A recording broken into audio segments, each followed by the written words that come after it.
નમસ્કાર મિત્રો, શ્રી સારસ્વત વિદ્યાલય રાતાવાપી આપ સૌનું હાર્દિક સ્વાગત કરે છે. મિત્રો, હું વિશેષ ગોસ્વામી આજે ધોરણ 11 પ્રકરણ નંબર 6 સપુષ્પી વનસ્પતિઓની અંતસ્થ રચના વિશે ચર્ચા કરીશ. આના પહેલાંના પાઠની અંદર આપણે એકદળી અને દ્વિદળી મૂળની અંતસ્થ રચના જોઈ અને એનો તફાવત પણ જોયો. આજે આપણે શરૂઆત કરીશું દ્વિદળી અને એકદળીની પ્રકાંડની અંતસ્થ રચના. તો શરૂઆત કરીશું દ્વિદળી પ્રકાંડની અંતસ્થ રચનાથી. દ્વિદળી પ્રકાંડ અહીં તમારે યાદ રાખવાનું છે. દ્વિદળી વનસ્પતિ હોય એટલે સ્વાભાવિક છે કે એની અંદર દ્વિતીય વૃદ્ધિ થશે, પરંતુ જ્યારે આપણે દ્વિદળી પ્રકારની અંતસ્થ રચના ભણવાના હોય ત્યારે અંતસ્થ રચનાના અભ્યાસ માટે તમારે કુંબળા પ્રકારનો છેદ લેવાનો છે, આડો છેદ. શેનો? કુંબળા પ્રકારનો આડો છેદ. કાસ્ટમય પ્રકારનો આડો છેદ એક તો લેવાશે જ નહીં અને એનો અભ્યાસ કરવો અઘરો છે. આપણે શું કરવાનું છે તો કુંબળા પ્રકારનો એટલે કે પ્રાથમિક વૃદ્ધિ જે થઈ હોય એ પ્રાથમિક વૃદ્ધિની અંતસ્થ રચના જોવાની છે. તો દ્વિદળી પ્રકાંડ સૌથી પહેલાં બહાર શું આવે? અધિસ્તર આવે. તો અધિસ્તર સૌથી બહારનું સ્તર છે. ક્યુટિકલનું પાતળું આવરણ ધરાવે. આપણે આગળ ચર્ચા કરી છે કે ક્યુટિકલ જે છે ક્યુટિકલનું આવરણ મૂળમાં ગેરહાજર હોય, કારણ કે પાણી માટે અવરોધક છે, પરંતુ એ પ્રકાંડ ઉપર હાજર હોય એટલે જ કુંબળા પ્રકાંડો થોડાક ચળકતા દેખાય. બરાબર છે. તો સૌથી બહાર ક્યુટિકલનું સૌથી બહાર અધિસ્તર. બરાબર છે. અધિસ્તરના કોષો અને એના ઉપર ક્યુટિકલનું આવરણ. તો એના ઉપર આપણે ક્યુટિકલનું આવરણ દર્શાવી દઈએ, પાતળું આવરણ.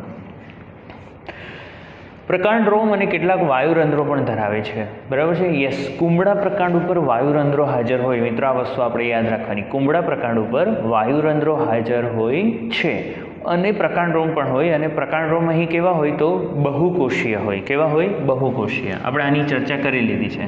બરાબર છે ને. તો બહુકોષીય પ્રકાંડ રોમ જોવા મળે છે. તો આ થયું પ્રકાંડ રોમ. અધિસ્તર, ક્યુટિકલનું આવરણ અને પ્રકાંડ રોમ. ચાલો, ત્યાર પછી આવશે બાહ્યક વિસ્તાર. મિત્રો, અહીં બાહ્યક વિસ્તાર 3 સ્તરોમાં વિભાજિત થયો છે. કેટલા સ્તરોમાં? 3 સ્તર. અને એ ક્યાં છે તો અધિસ્તર અને પરિચક્રની વચ્ચે. ક્યાં છે? અધિસ્તર અને પરિચક્રની વચ્ચે. તો અધિસ્તર તો આવી ગયું. બરાબર છે. હવે આપણે પરિચક્ર લઈશું. મિત્રો, અહીં આપણે જે હું આડો છેદ તમને બતાવું છું એ કઈ રીતનો છે તો તમને સમજાવી દઉં છું કે ધારી લો આ અધિસ્તર છે. બરાબર છે. ત્યાર પછી આ પરિચક્ર વિસ્તાર છે. બરાબર. આ પરિચક્ર વિસ્તાર પછી અહીં જે વાહીપુલો આવેલા હોય છે એ વાહીપુલો એક વલયમાં ગોઠવાયેલા હોય આ રીતના. બરાબર. વાહીપુલો અહીં આ રીતે વલયમાં ગોઠવાયેલા હોય છે. તો આપણે જે આડો છેદ લઈ રહ્યા છે તે કંઈક આ રીતનો આટલા ભાગનો આડો છેદ જોઈ રહ્યા છે. કેટલા ભાગનો? આટલા ભાગનો આડો છેદ હું તમને દર્શાવી રહ્યો છું. બરાબર છે. તો અહીં જે બાહ્યક વિસ્તાર છે, બાહ્યક વિસ્તાર 3 ભાગોમાં વિભાજિત થયેલો છે. કેટલા ભાગોમાં વિભાજિત થયેલો છે? 3. કયા કયા? તો સૌથી પહેલાં આવશે અધસ્તર, ત્યાર પછી મૃદુતકીય બાહ્યક. બાહ્યકમાં જ નામ આપવામાં આવેલું છે એવું. બરાબર છે. મૃદુતકીય બાહ્યક અને ત્યાર પછી આવશે અંતઃસ્તર. શું આવશે? અંતઃસ્તર. તો હું સૌથી પહેલાં પરિચક્ર દોરી દઉં છું. બરાબર છે. ત્યાર પછી બીજા ભાગો બતાવીશ. તો સૌથી પહેલાં હું પરિચક્રના કોષો દર્શાવી દઉં છું.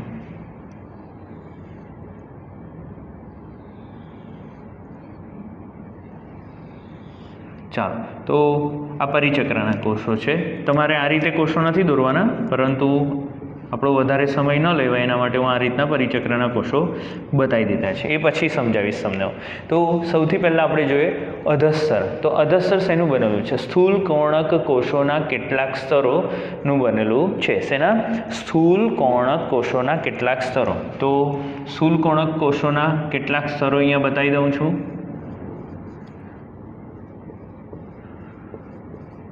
ચાલો, મેં 3 સ્તરો બતાવ્યા છે અહીંયા. તો આ થયું અધસ્તર. શું થયું? અધસ્તર. શેના બનેલા છે? સ્થૂલ કણક કોષોના. તેઓ તરુણ પ્રકાંડને યાંત્રિક મજબૂતાઈ આપે. મોટેભાગે તરુણ પ્રકાંડ છે એને સ્થિતિસ્થાપકતા બક્ષે. શું બક્ષે? સ્થિતિસ્થાપકતા. એટલે શું? નમ્યતા બક્ષે. વાંકું વળી જશે તો એ તૂટશે નહીં. બરાબર છે. શુલ્કણકનું કામ પણ એ જ છે કે સ્થિતિસ્થાપકતા બક્ષે છે. આ થયું અધિસ્તર. અધસ્તર પછી આવશે મૃદુતકીય બાહ્યક. તો મૃદુતકીય બાહ્યક શું છે? તો તે ગોળાકાર પાતળી દિવાલવાળા અને આંતરકોષીય અવકાશ સ્પષ્ટ જોઈ શકાય તેવા આંતરકોષીય અવકાશયુક્ત હોય છે. એટલે શું? તો બાહ્યકનો ઘણો બધો વિસ્તાર અહીંયા જોવા મળશે. બરાબર છે. ચાલો, તો બાહ્યકના ઘણા બધા કોષો આપણે બતાવી દઈએ.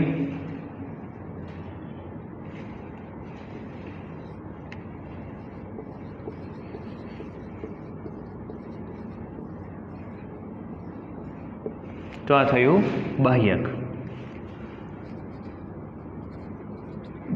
બરાબર છે.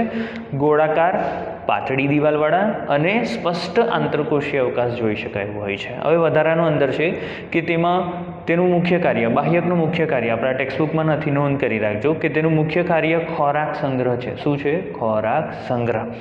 અને તેમાં અહીં બાહ્યકના કેટલાક કોષો વચ્ચે ખાલી જગ્યા હોય એટલે આંતરકોષીય અવકાશ વધારે પડતો હોય, અને આ વધારે પડતા આંતરકોષીય અવકાશ જ્યાં હોય ને ત્યાં એક નલિકાનું નિર્માણ થાય. શેનું નિર્માણ થાય? નલિકાનું. અને એને રાડ નલિકા અથવા રેઝિન નલિકા અથવા મ્યુસિલેજ નલિકા કહેવામાં આવે છે. શું કહેવામાં આવે આને? રાડ નલિકા અથવા તો રેઝિન નલિકા અથવા તો મ્યુસિલેજ નલિકા. શું કહેવામાં આવે? ફરીથી કહું છું, રાડ નલિકા અથવા રેઝિન નલિકા અથવા તો મ્યુસિલેજ નલિકા કહેવામાં આવે છે. ચાલો, ત્યાર પછી આવશે અંતઃસ્તર. બરાબર. અધસ્તર થઈ ગયું, બાહ્યક થઈ ગયું, અને હવે જોઈએ અંતઃસ્તર. તો બાહ્યકનું સૌથી અંદરનું સ્તરને અંતઃસ્તર કહેવામાં આવે છે. અને આ કોષો એ સ્ટાર્ચ કણો સભર હોય. શેના સભર હોય? સ્ટાર્ચ કણો. એની અંદર નાના નાના કોષની અંદર કણો હોય જે સ્ટાર્ચના બનેલા, એટલે એને સ્ટાર્ચ કણો અથવા તો કાંજી કણો કહેવાય. તેથી આ સ્તરને કાંજી સ્તર પણ કહેવામાં આવે. તો હવે જે કોષોનું સ્તર છે અહીંયા, બરાબર છે, એને આપણે શું નામ આપીશું?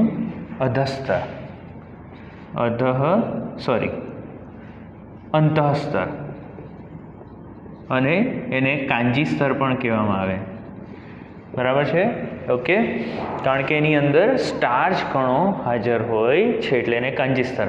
તો આ ત્રણેથી બનતી રચના એટલે કે બાહ્યક, અધસ્તર અને અંતઃસ્તર, આ ત્રણેથી બનતી રચનાને સામાન્ય બાહ્યક કહેવામાં આવે છે. ચાલો, ત્યાર પછી પરિચક્રની વાત કરીએ તો અંતઃસ્તરની નીચે અન્નવાહકની ઉપર, એટલે સ્વાભાવિક છે આ અંતઃસ્તર થયું, અંતઃસ્તરની નીચે, અને અહીંયા અન્નવાહક આવશે. અન્નવાહકની ઉપર દ્રઢોતક પેશીના અર્ધચંદ્રાકાર સમૂહ આવેલા હોય છે. તો તમે જોઈ શકો છો અર્ધચંદ્રાકાર સ્વરૂપે છે.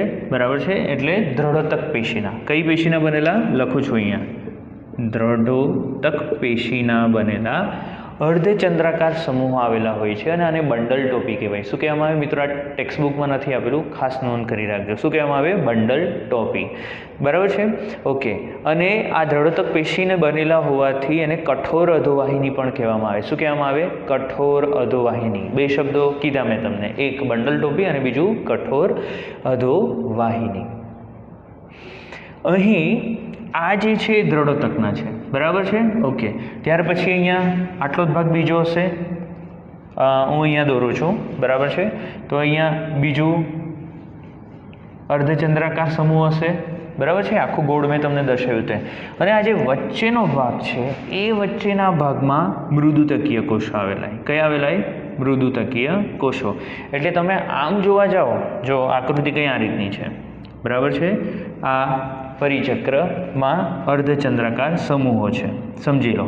તો આ અર્ધચંદ્રાકાર સમૂહ શેના બનેલા છે? દ્રઢોતક પેશીના. શેના બનેલા છે? દ્રઢોતક પેશીના. અને આ જે ભાગ છે, બરાબર, એ ભાગમાં બી પરિચક્ર જ છે, પરંતુ એ શેના બનેલા છે? મૃદુતકીય કોષોના. શેના? મૃદુતકીય. એટલે એકાંતરે દ્રઢોતક મૃદુતક, દ્રઢોતક મૃદુતક, એટલે કે દ્રઢોતક મૃદુતક, દ્રઢોતક મૃદુતક, દ્રઢોતક મૃદુતક, આ રીતે તેઓ ગોઠવાયેલા હોય છે. ખાસ યાદ રાખજો. બરાબર. દ્રઢોતકના અર્ધચંદ્રાકાર સમૂહોની વચ્ચેનો જે પરિચક્રનો ભાગ છે શેનો બનેલો છે? મૃદુતકીય છે. શેનો છે? મૃદુતકીય હોય છે. બરાબર. ચાલો, તો આ થયું પરિચક્ર, અને એના માટે બે શબ્દો ઉપયોગ કર્યા, કઠોર અધોવાહિની કારણ કે દ્રઢોતક કોષોના બનેલા છે, અને બીજું આપણે ચર્ચા કરી બંડલ ટોપી કહેવામાં આવે છે. મજ્જા કિરણો આપણે પછી ચર્ચા કરીએ, બરાબર છે. ત્યાર પછી આપણે જોઈએ વાહીપુલોની વાત કરીએ તો વાહીપુલો જે છે એ વાહીપુલો મોટી સંખ્યામાં છે, વલયમાં આવેલા છે, જે દ્વિદળી પ્રકારની ખાસિયત છે. ખાસ યાદ રાખજો, મોટી સંખ્યામાં વલયમાં અને દ્વિદળી પ્રકારની ખાસિયત છે કે તેઓ વલયમાં આવેલા. એટલે તમે આડોછેદ લો અને તમને ખબર પડે કે આ વલયમાં આવેલા વાહીપુલો છે એટલે સમજી જવાનું આ દ્વિદળી પ્રકાંડ છે. અને તે કેવા છે? સહસ્ત, વર્ધમાન અને અંતરારંભી. ચાલો તો જોઈએ સહસ્ત, વર્ધમાન અને અંતરારંભી કેવી રીતે. તો વાહીપુલો કેવા છે? મોટી સંખ્યામાં, બરાબર છે. ચાલો બીજું, વલયમાં ગોઠવાયેલા છે અને સહસ્ત છે. સહસ્ત એટલે દ્રઢોતકની નીચે, એટલે કે પરિચક્રની નીચે પહેલાં શું આવશે? તો અહીંયા આવશે અન્નવાહક, બરાબર. તો આ થયું અન્નવાહક. ચાલો ત્યાર પછી કેવા છે? વર્ધમાન છે. વર્ધમાન એટલે અહીંયા એધા બતાવવી પડશે. ચાલો તો અહીંયા એધા બતાવી દો. તો આ થયું એધા, બરાબર છે. અને ત્યાર પછી નીચે આવશે સહસ્ત છે ને, એટલે આપણે સહસ્ત એટલે એક સાથે બતાવવી પડે, એટલે અહીંયા જલવાહક. જલવાહકમાં અહીં તમે જોઈ શકો છો જલવાહક અંતરારંભી છે. અંતરારંભી એટલે શું? આદિદારુ અંદરની તરફ, એટલે આપણે આદિદારુને નીચેની તરફ બતાવીશું.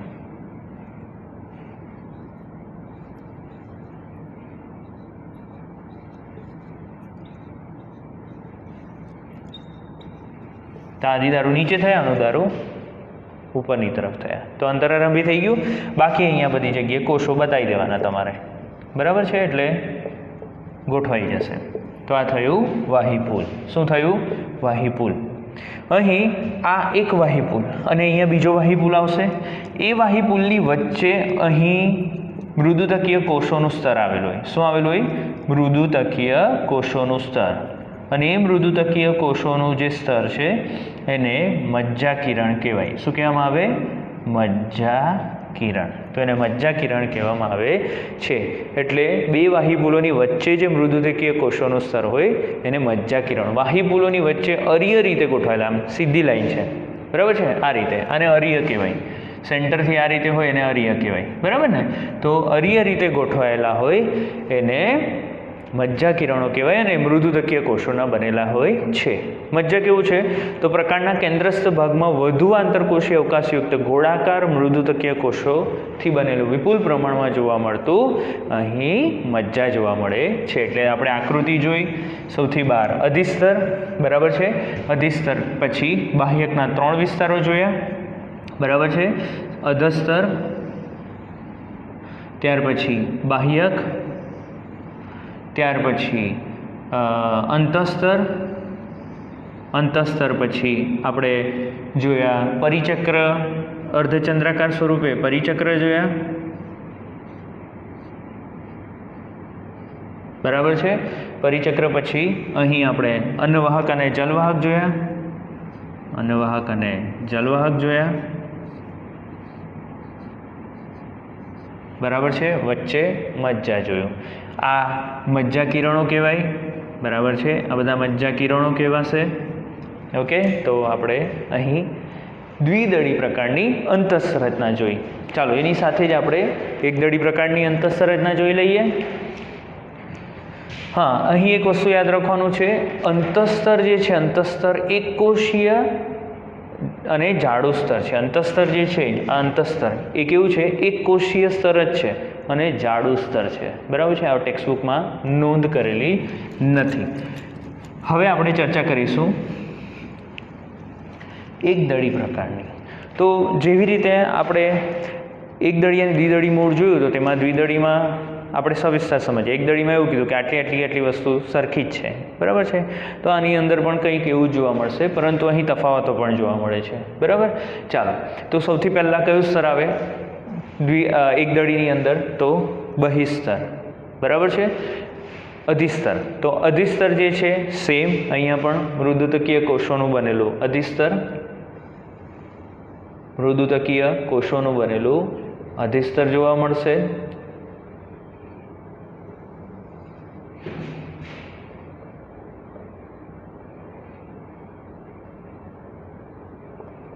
ચાલો, ત્યાર પછી અધસ્તર.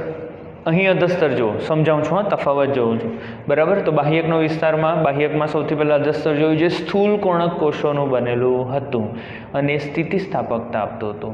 જ્યારે અહીં તમે જોઈ શકો છો તે દ્રઢોતક કોષોનું બનેલું છે અને 2 થી 3 સ્તરોનું બનેલું અને યાંત્રિક આધાર આપે, બરાબર છે. તો અહીં અધસ્તર જે છે, અધસ્તર 2 થી 3 સ્તરોનું બનેલું છે, બરાબર છે. અને બરાબર, અહીંયા 2 થી 3 સ્તરો હું બતાવી દઉં છું, તમે આખામાં બતાવી શકો. આ અધસ્તર થયો. તો આ થયું અધિસ્તર, મૃદુતકીય કોષોનું એક સ્તર જેના ઉપર ક્યુટિકલનું આવરણ. ત્યાર પછી આવશે અધસ્તર. અધસ્તર દ્રઢોતક પેશીનું બનેલું છે, બરાબર છે, અને તે યાંત્રિક આધાર આપે છે, દ્રઢતા બક્ષે છે. આધાર પેશી તો મોટી અને સ્પષ્ટ મૃદુતકી આધાર પેશી સમગ્રમાં તમને જોવા મળશે. કેમ આવું ખબર તમને? કારણ કે આગળ જોઈએ વાહીપુલો જોઈએ. તો અહીં વાહીપુલો કેવા છે? તો વિકિરણ પામેલા છે, એટલે આખામાં તમને વાહીપુલો જોવા મળશે, બરાબર. અને વાહીપુલો કેવા છે? તો છૂટાછવાયા વાહીપુલો, દ્રઢોતકીય પુલકંચુકથી ઘેરાયેલા છૂટાછવાયા વાહીપુલો જોવા મળે, જે કેવા હોય? સહસ્ત હોય. સહસ્ત એટલે કે એક જ ત્રિજ્યા ઉપર હોય પરંતુ અવર્ધમાન હોય. યાદ રાખજો, એકદળી પ્રકાંડ અને એકદળી મૂળમાં ક્યારે પણ દ્વિતીય વૃદ્ધિ જોવા મળતી નથી, એટલે એની અંદર એધા ક્યારે પણ જોવા મળશે નહીં. તો સહસ્ત અવર્ધમાન છે, જેમાં પરિઘ વિસ્તારમાં વાહીપુલો કદના નાના પરંતુ વધી સંખ્યામાં, અને કેન્દ્ર તરફ વાહીપુલો કદમાં મોટા અને ઓછી સંખ્યામાં. તો અહીંયા વાહીપુલો બતાવી દઉં છું, બરાબર છે. કેન્દ્ર તરફ જે છે એ ઘણા બધા છે, પરિઘ વિસ્તાર તરફ ઘણા બધા પરંતુ કદમાં નાના. તો તમારે ઘણા બધા વાહીપુલો અહીંયા બતાવી દેવાના, બરાબર છે. જેમ જેમ તમે સેન્ટર બાજુ જતા જશો તેમ તેમ એનું કદ વધારતા જવાનું, બરાબર છે. કેમ? કારણ કે કેન્દ્ર તરફના કેવા છે? મોટા છે. કેન્દ્ર તરફના કેવા છે? મોટા છે, પરંતુ સંખ્યામાં નાના છે. જ્યારે પરિઘ વિસ્તાર તરફ કદમાં નાના પરંતુ સંખ્યા વધુ. અહીં યાદ રાખવાનું છે ખાસ કે જે અન્નવાહકો, એ અન્નવાહકમાં 4 પ્રકાર આપણે જોયેલા હતા, બરાબર છે. ચાલની નલિકા, સાથી કોષો, અન્નવાહક મૃદુતક અને અન્નવાહક તંતુઓ. તેમાં બધું જ છે હાજર, પરંતુ એક દળી પ્રકારમાં અન્નવાહક પેશીમાં અન્નવાહક મૃદુતક ગેરહાજર જોવા મળે છે. આ ખાસ યાદ રાખવાનું છે. શું? અન્નવાહક મૃદુતક ગેરહાજર જોવા મળે. અહીં જલવાહક એ વી અથવા તો વાય આકારમાં ગોઠવાયેલા હોય છે અને એક વિશિષ્ટ પ્રકારના ભંગજાત વિવરો, પાણીથી ભરેલા ભંગજાત વિવરો પણ જોઈ શકાય. તો એક કામ કરીએ, આપણે ઝૂમ કરીને જોઈએ. આ એક વાહીપુલ છે, એ વાહીપુલને ઝૂમ કરીને બતાવું છું તમને. તો વાહીપુલ છે, બરાબર છે. ચાલો, આ વાહીપુલની અંદર આ તરફ ઉપરની તરફ આપણે બતાવી દઈએ અન્નવાહક. ચાલો, તો આ અન્નવાહક છે. અન્નવાહકના ઘણા બધા, જેમાં દ્રઢોતક નથી, અન્નવાહક દ્રઢોતક નથી.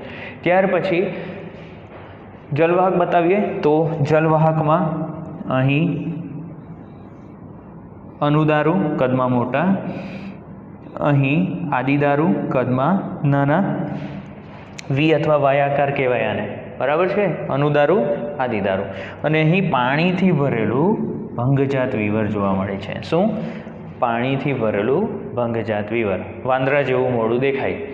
એટલે જ તો એક દળી પ્રકાંડ આપેલો હોય તો તમે સૌથી વધારે પ્રેક્ટિકલ એક્ઝામમાં, પ્રાયોગિક પરીક્ષામાં જો તમને એક દળી પ્રકાંડ આપે એટલે તમારે સમજવાનું કે તમે સૌથી વધારે નસીબદાર છો. કારણ કે આડો છેદ લો અને માઇક્રોસ્કોપમાં જુઓ ને એટલે આ વાંદરાના મોઢા તમને દેખાઈ જાય એટલે તરત જ ખબર પડી જશે કે આ તો શું છે? એક દળી પ્રકાંડ. શિક્ષક તરીકે મારા માટે સૌથી સહેલું જો કોઈ પારખવાનું હોય ને તો એ આ છે. શું? એક દળી પ્રકાંડ. તરત જ ખબર પડી જશે, બરાબર છે.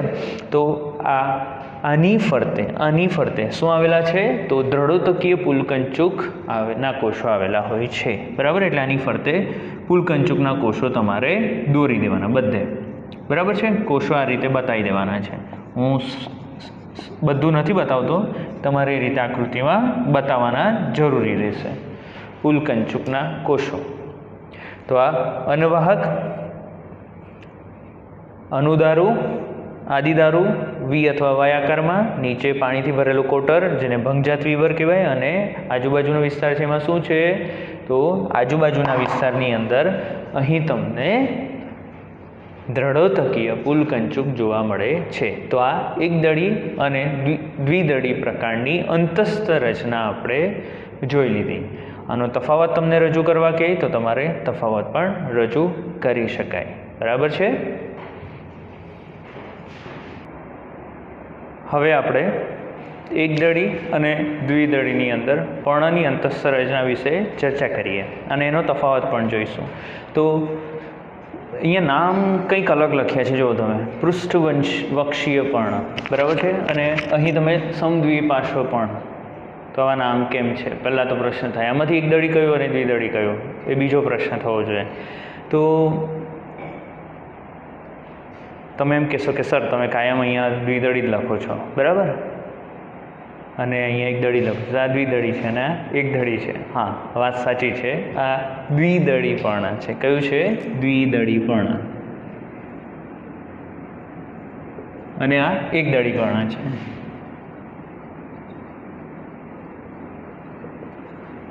ઉદ્ભવની દ્રષ્ટિએ, વિકાસની દ્રષ્ટિએ દ્વિદળી પહેલાં આવેલા, એટલે હું હંમેશા દ્વિદળી પહેલાં લખું છું. આપણા ટેક્સ્ટબુકમાં પણ એ રીતે જ આપ્યું છે. તો એને પૃષ્ઠવક્ષીય પર્ણ કેમ કહેવાય? ચાલો આપણે થિયરી ભણીએ એટલે ખબર પડી જશે. તો સૌથી પહેલાં અધિસ્તર, સૌથી બહાર અધિસ્તર જ હોય. જો આપણે આ પર્ણ લીધો છે, સમજી લો આ પર્ણ છે, બરાબર. એનું મુખ્ય જે પર્ણફલક છે એની અંતસ્થ રચના ભણવાના છે. પર્ણ દંડ અથવા પર્ણતલની રચના નથી ભણવાના. આ જે મુખ્ય પર્ણફલક છે, બરાબર છે, પત્રાક્ષ છે, એને કાપીને એનો આડો છેદ જોવાનો છે. એટલે આપણે આ સમજી લો કે પર્ણ છે, પર્ણનો આડો છેદ લઈને આપણે એની અંતસ્થ રચના ભણવાના છે. બરાબર છે. શું ભણવાના છે? અંતસ્થ રચના. તો શરૂઆતમાં ઉપરનું જે છે, બરાબર છે, આને આપણે ઉપરી અધિસ્તર કહીશું. અને આ નીચેનું જે સ્તર છે, મારી પાસે પૂઠું નથી, બરાબર છે, બહુ જૂની બુક છે, તો નીચેની તરફના જે છે ને અધઅધિસ્તર કહેવાય. બરાબર. ઉપરનું પૂઠું એટલે ઉપરી અધિસ્તર, નીચેનું પૂઠું એટલે અધઅધિસ્તર. ઠીક છે. ચાલો, અને વચ્ચેની જે રચના છે, વચ્ચેના પાના છે, એને મધ્યપર્ણપેશીના કોષો કહીશું. શું કહીશું? મધ્યપર્ણપેશી. અને અંદર વચ્ચે શું આવશે? વાહીપુલ આવશે. એટલે અહીં આપણે 3 વસ્તુઓ ભણવાના છે. કેટલી? 3. કઈ? અધિસ્તર, મધ્યપર્ણપેશી અને વાહક પેશી. ચાલો તો જોઈએ. સૌથી પહેલાં આપણે જોઈશું અધિસ્તર. તો અહીં ઉપરી અને અધઅધિસ્તર જોવા મળે છે. ઉપરની તરફ જે હોય એને ઉપરી અધિસ્તર કહીશું, નીચેની તરફ જે હોય એને અધઅધિસ્તર કહીશું. બરાબર છે. ઉપરી અધિસ્તર, અધઅધિસ્તર.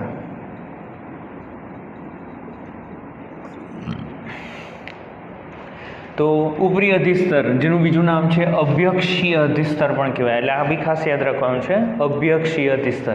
અને અધઅધિસ્તર છે ને અપાક્ષીય અધિસ્તર, આપણા બુકની અંદર લખેલા છે નામ, બરાબર. અધઅધિસ્તરને શું કહેવામાં આવે? અપાક્ષીય અધિસ્તર. બંને ક્યુટિકલથી આવૃત હોય છે. એટલે આ પણ ક્યુટિકલથી આવૃત હોય છે અને આ પણ. એટલે તો તમે જોયું હશે કે પર્ણો થોડાક ચળકતા જ દેખાય, તો એ ક્યુટિકલથી આવૃત હોય છે. નામ નિર્દેશન એના બી કરવાના બધાના.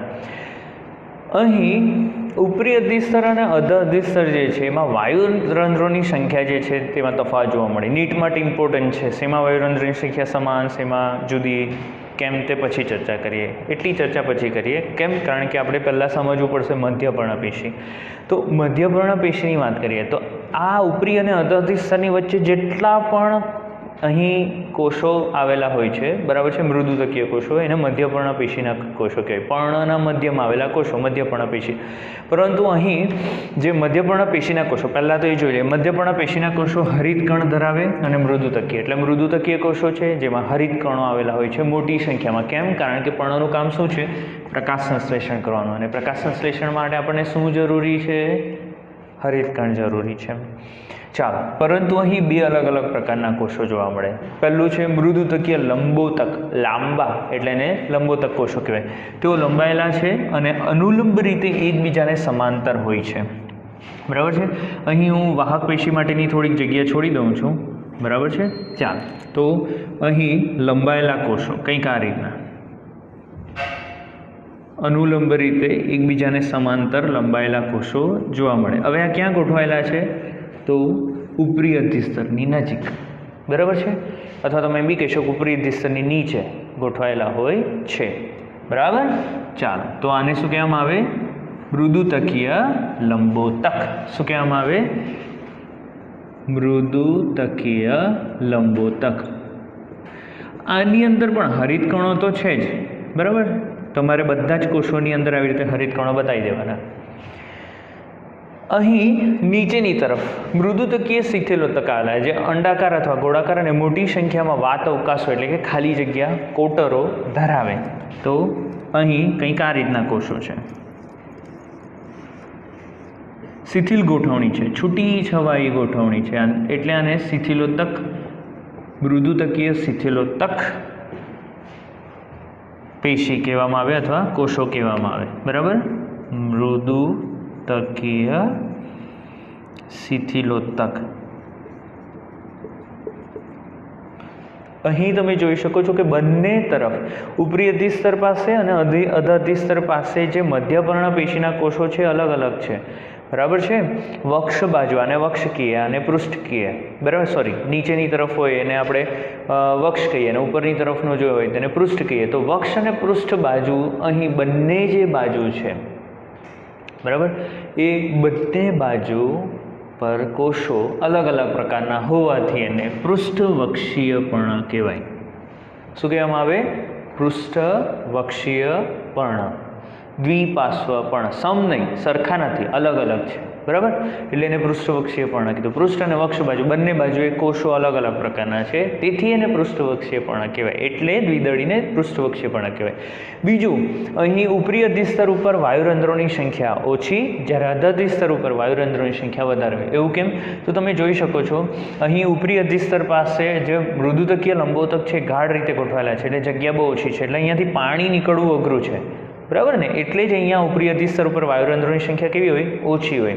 જ્યારે અધાધિસ્તરમાં જો ઘણા બધા શિથિલોતક છે અહીં કોષો, એટલે ઘણા બધા અવકાશો જોવા મળે, એટલે આમાંથી પાણી બહાર નીકળવું સરળ છે, એટલે અહીં વાયુરંધ્રો જે છે વાયુરંધ્રોની સંખ્યા વધુ જોવા મળે. આપણે વાયુરંધ્રો ભણી ગયા છે, બરાબર ને? તો વાયુરંધ્રોની સંખ્યા વધુ જોવા મળે. પાછળથી એવું હોય કે ઘણા પર્ણોનો અભ્યાસ કરશો ઉપરી અધિસ્તર ઉપર તો વાયુરંધ્રો જ નહીં હોય. બરાબર છે. બરાબર છે. અને આમ જોવા જઈએ તો ઉપર તમને 2 મળે તો નીચે 30 મળશે, 40 મળશે, આટલો તફાવત જોવા મળે છે જુદી જુદી વનસ્પતિ, પરંતુ દ્વિદળીની અંદર. તો તેમાં બંને અધિસ્તર ઉપર વાયુરંધ્રોની સંખ્યા જુદી જુદી. કેમ? કારણ કે ગોઠવણી જુદી જુદી. એટલે ઉપરી અધિસ્તર પર વાયુરંધ્રોની સંખ્યા ઓછી, અધા અધિસ્તરમાં વાયુરંધ્રોની સંખ્યા વધારે.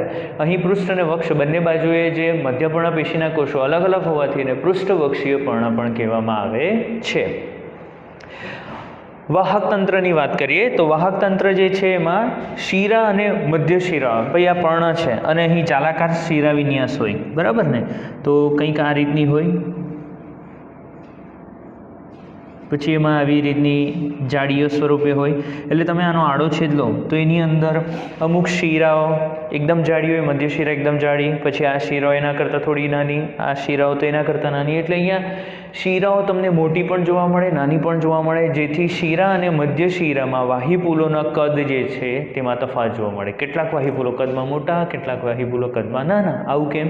કારણ કે અહીં કેટલીક શિરાઓ મોટી કદમાં અને કેટલીક શિરાઓ નાની. એટલે અહીંયા લખ્યું છે કે વાહિપુલના કદ એ શિરાના કદ ઉપર આધારિત છે. શિરા વિન્યાસ કેવો છે? જાલાકાર શિરા વિન્યાસ. બરાબર. અહીં જાડી દિવાલવાળા પુલકંચુકના કોષોથી આવૃત વાહિપુલ જોવા મળે છે. તો વાહિપુલ બતાવી દઈએ અહીંયા.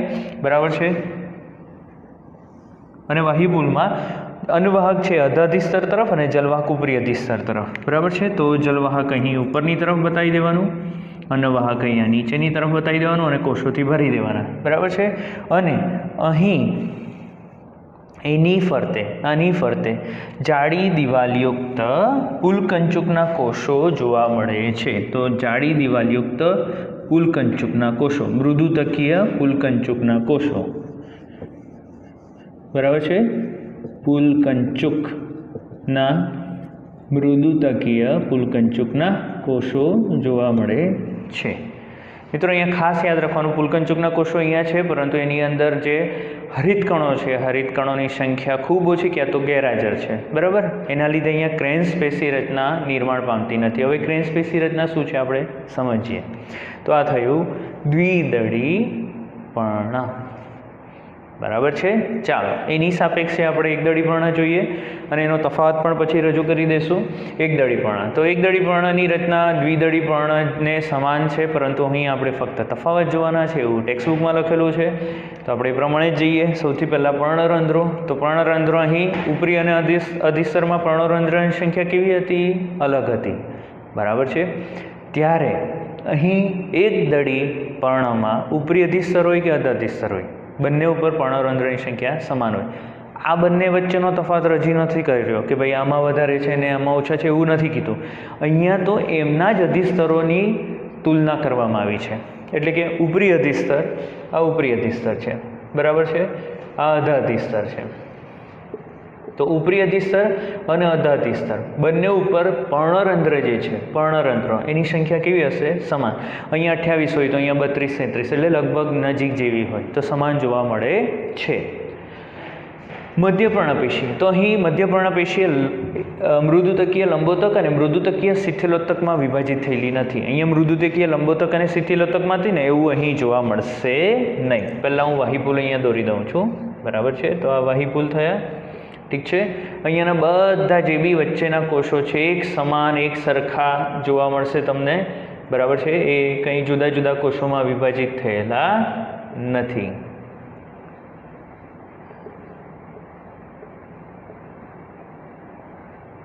સમાન રીતે સરખા જ છે. કોઈ લંબોતક કે શિથિલોતક જોવા મળતું નથી. તો અહીંયા એક સમાન છે એટલે બંને પાર્શ્વ બાજુ સમાન છે, એટલે એને કહેવાય સમ દ્વિપાર્શ્વપર્ણ. જોઈ લો આકૃતિ. બંને આકૃતિ જો અને તફાવત તમને ખ્યાલ આવશે. એને શું કહેવામાં આવે? સમ દ્વિપાર્શ્વપર્ણ કહેવામાં આવે છે. બરાબર છે. ચાલો અહીં હરિતકણો તો તમારે બતાવવાના જ આની અંદર. એક વિશિષ્ટ પ્રકારના કોષો અહીં આવેલા છે અને એને ભેજગ્રાહી કોષો કહેવાય. શું કહેવામાં આવે? ભેજગ્રાહી. એ શું છે તો સમજાવું છું. તો તૃણ વનસ્પતિ, તૃણ એટલે ઘાસની વાત કરીએ છીએ, તો ઘાસમાં ઉપરી અધિસ્તરમાં શીરાઓથી ઘેરાયેલ અધિસ્તર સહિતના પ્રદેશમાં કેટલાક કોષો કેવા થાય? મોટા, ખાલી અને રંગવિહીન કોષોમાં રૂપાંતરિત થાય. તો આપણે આ જે છે શીરા છે, બરાબર, અહીંયાના કોષો આપણે કંઈક આ રીતના દોરી દેવાના.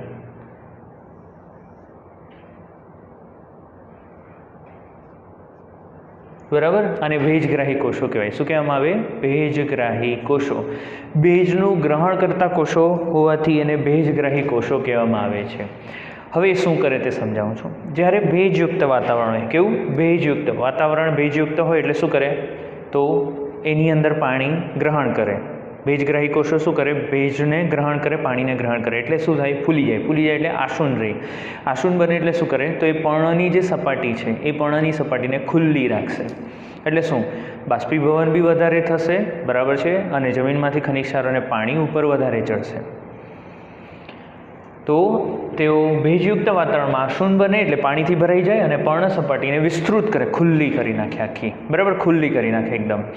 જ્યારે શુષ્ક વાતાવરણ હોય, વાતાવરણમાં પાણી ઓછું હોય, સ્વાભાવિક છે, એટલે જમીનમાં પણ પાણી ઓછું હશે. એટલે પાણી જ ઓછું હોય એટલે શું થાય? તો એ પાણી ગુમાવીને કેવા થઈ જાય? નરમ થઈ જાય. બરાબર, શિથિલ થઈ જાય, નરમ થઈ જાય. એટલે પર્ણ અંદરની બાજુએ વીંટળાઈ જાય. પર્ણ કેવું વીંટળાઈ જશે? અંદરની બાજુએ. તો મિત્રો આ એકદળી પર્ણ, એકદળી પર્ણ સમજી લો. આ ભાઈ હંમેશા એકદળી પર્ણ લાંબા જ જોવા મળે મોટે ભાગના. બરાબર. તો અહીં એ વીંટળાઈ જાય એટલે આ રીતે નથી વીંટળાતા. આવી રીતે નહીં વીંટળાશે, નહીં, આવી રીતે નહીં. તો એ કઈ રીતે વીંટળાય? કંઈક આ રીતે, આ રીતે બીડાઈ જશે, આ રીતે વીંટળાઈ જશે. બરાબર. એટલે બાષ્પીભવનની પ્રક્રિયા ઓછી થઈ જશે. ક્યારે? વાતાવરણ શુષ્ક હોય ત્યારે. વાહીપુલો કેવા છે? તો વાહીપુલો એક સરખા કદના વાહીપુલો જોવા મળે છે, સિવાય કે મુખ્ય શિરા. કેમ? કારણ કે અહીં શિરા વિન્યાસ કેવું છે? તો સમાંતર જોવા મળે. બરાબર ને? સમાંતર. તેમાં મધ્ય શિરા જ જાડી હોય, બાકીની બધી શિરા એક સમાન હોય. એટલે આના જેવું નથી કે ભાઈ શિરા જાડી છે કે પતળી છે એના ઉપર વાહીપુલોના કદ હોય, એવું નહીં. આ વાહીપુલો એક સમાન હોય. અહીં તમારે જલવાહક અને અનવાહક બતાવી દેવાના. બરાબર છે. ઓકે. શું બતાવી દેવાના? જલવાહક અને અનવાહક તમારે દર્શાવી દેવાના. આપણે અહીં પુલકંચુકના કોષો અહીંયા પણ આવશે, પરંતુ અહીંયાના પુલકંચુકના કોષોમાં તફાવત જોવા મળશે. તો અહીં આ જે છે બરાબર છે એ મૃદુતકીય પુલકંચુક છે, અને એની નીચે પણ આ જે કોષો આવેલા છે એ દ્રઢોતકીય પુલકંચુક છે. ચાલો, તો અહીં વિશિષ્ટ રચના જોઈશું. તો આ જે છે બરાબર છે એ થયું વાહીપુલ, જલવાહક અને અનુવાહક. એની ફરતે મૃદુતકીય પુલકંચુક આવેલા હોય. શું આવેલા હોય? મૃદુતકીય પુલકંચુક. આ મૃદુતકીય પુલકંચુકમાં અહીં હરિતકણો મોટી સંખ્યામાં હોય છે. શું મોટી સંખ્યામાં હોય? હરિતકણો. મેં તમને અહીંયા બી કીધું પુલકંચુકીય કોષો તો છે જ, પરંતુ એમાં હરિતકણો ક્યાં તો બહુ ઓછા છે, ક્યાં તો નથી. એટલે હરિતકણો નથી, પુલકંચુકના કોષો તો છે જ, યાદ રાખજો. અને એની ફરતે મધ્યપર્ણપેશીના કોષો. એની ફરતે કયા કોષો? મધ્યપર્ણપેશીના કોષો. આવી રચનાને ક્રેન્સ પેશી રચના કહેવામાં આવે. શું કહેવામાં આવે? ક્રેન્સ પેશી રચના. આ ક્રેન્સ પેશી રચના ફક્ત ને ફક્ત સમદ્વિપાર્શ્વપર્ણ એટલે કે એક દળી પર્ણની જ ખાસિયત છે, તે દ્વિદળી પર્ણમાં જોવા મળતી નથી. તફાવત જોઈ લઈએ આપણે, બરાબર છે. તો તફાવતમાં પહેલો તફાવત શું કહેશું? તો દ્વિદળી પર્ણ. તો તેને પૃષ્ઠવક્ષીય પર્ણ કહેવામાં આવે, કારણ કે અહીં મધ્યપર્ણ પેશી જે છે, મધ્યપર્ણ પેશીમાં બે પ્રકારના પેશીઓ જોવા મળે, એટલે કે બે ભાગમાં વિભાજિત થયેલી છે, મૃદુતકીય લંબોતક, મૃદુતકીય શિથિલોતક. આમાં બે અલગ અલગ પ્રકારના જોવા મળતા નથી. ચાલો, ત્યાર પછી બીજું, અહીં જે પર્ણો જે છે એ પ્રકાંડ અથવા શાખાના લંબ અક્ષે ગોઠવાયેલા હોય, બરાબર. આ રીતના પર્ણ ગોઠવાયેલા હોય, જ્યારે અહીંયા પ્રકાંડ અથવા શાખાના સમાંતર ગોઠવાયેલા હોય, આ રીતે, બરાબર છે. ચાલો, ત્રીજો તફાવત આપણે જોઈ લઈએ. તો અહીં વાહીપુલોના કદ જે છે એ અલગ અલગ હોય, નાના કદના બી હોય, મોટા કદના બી હોય, અને શિરા ઉપર આધાર રાખે, જ્યારે અહીં એક સરખા પ્રકારના જોવા મળે છે, બરાબર. અહીંયા ભેજગ્રાહી કોષો જોવા મળતા નથી, ભેજગ્રાહી કોષો જોવા મળે છે. અહીં ક્રેન્સ પેશી રચના ગેરહાજર, અહીં ક્રેન્સ પેશી રચના જોવા મળે છે, બરાબર છે. ચાલો, અહીં ભાઈ વાયુરંધ્રો જે છે, વાયુરંધ્રોની સંખ્યા ઉપરી અધિસ્તર અને અધ્ય અધિસ્તર પર અલગ અલગ. ઉપરી અધિસ્તરમાં ઓછા, અધ્ય અધિસ્તરમાં વધારે. અહીં વાયુરંધ્રોની સંખ્યા ઉપરી અને અધ્ય અધિસ્તર બંનેમાં સમાન જોવા મળે છે. મોટે ભાગના જે છે એ મોટે ભાગના દ્વિદળી વનસ્પતિ, ઉદાહરણ આમાં લેવું હોય તો દ્વિદળી જ લેવાનું છે આપણે, સ્વાભાવિક છે. દ્વિદળી પર્ણો જે છે પૃષ્ઠવક્ષીય પર્ણ હોય, પરંતુ અપવાદ રૂપે નીલગિરી અને કરૈણ જે છે એ દ્વિદળી વનસ્પતિ હોવા છતાં પણ તેમના પર્ણની જે રચના છે કયા પ્રકારની છે? સમદ્વિપાર્શ્વ પ્રકારની. કયા પ્રકારની? સમદ્વિપાર્શ્વ પ્રકાર. દ્વિદળી હોવા છતાં પણ નીલગિરી અને કરૈણ, ટેક્સ્ટબુકમાં નથી, નોંધ કરજો. સમદ્વિપાર્શ્વ પર્ણ એટલે એક દળી પર્ણ. તો એક દળી પર્ણ બધા કેવા છે? સમદ્વિપાર્શ્વ. પરંતુ અપવાદ રૂપે લીલિયમ લોન્જીફ્લોરિયમ એક દળી હોવા છતાં પણ એની અંદર સમદ્વિપાર્શ્વ પર્ણ રચના નહીં જોવા મળે. કેવી રચના જોવા મળે? પૃષ્ઠવક્ષીય પર્ણ રચના જોવા મળે. કેવી? પૃષ્ઠવક્ષીય પર્ણ રચના જોવા મળે છે. તો આની સાથે આપણે દ્વિદળી અને એકદળી પર્ણની અંતઃસંરચના અને એમની વચ્ચેનો તફાવત આપણે જોઈ લીધો, બરાબર છે. તો આજે આપણે અહીં આટલા ટોપિકથી પૂર્ણ કરીશું. Thank you so much.